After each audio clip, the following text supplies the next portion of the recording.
नमस्कार. ज्येष्ठ मराठी अभिनेते अशोक सराफ हे अतिशय उत्कृष्ट कलाकार असून त्यांनी आजवर अनेक मालिका, नाटक व चित्रपट या तिहेरी माध्यमातून प्रेक्षकांचे भरभरून मनोरंजन केले आहे. मात्र नुकतंच त्यांच्या चाहत्यांसाठी एक मोठी वाईट बातमी समोर आली आहे. चला तर मग जाणून घेऊयात काय आहे संपूर्ण माहिती. पण तत्पूर्वी वायन मराठी न्यूज या चॅनलला नक्की सबस्क्राईब करा, जेणेकरून मनोरंजन विश्वातील नवनवीन घडामोडी तुमच्यापर्यंत सर्वात आधी पोहोचत राहतील.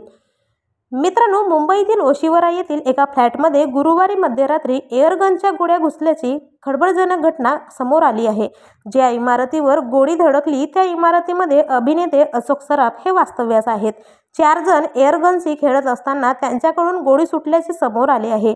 यामुळे परिसरात एकच खळबळ उडाली आहे. दिल्लीहून मध्यरात्री परतल्याने ते गाढ झोपीत होते. मात्र मध्यरात्री खिडकीच्या काचेवर काहीतरी जोरदार आदळल्यासारखा आवाज आला. आवाजामुळे त्यांच्या लक्षात आले की गोळीबार झाल्याने खिडकीच्या काचेला मोठं छिद्र पडलं आहे. समोरच्या इमारतीतील फ्लॅटमधून गोळी सुटल्याचे समोर आले आहे. या 4 तरुणांविरोधात गुन्हा दाखल करण्यात आला असून पुढील तपास हे पोलीस करत आहेत. तर अभिनेते अशोक सराफ हे या गोळीबारातून थोडक्यात बचावले आहेत. तर तुम्हाला अभिनेते अशोक सराफ हे आवडतात का? आम्हाला कमेंटमध्ये नक्की सांगा.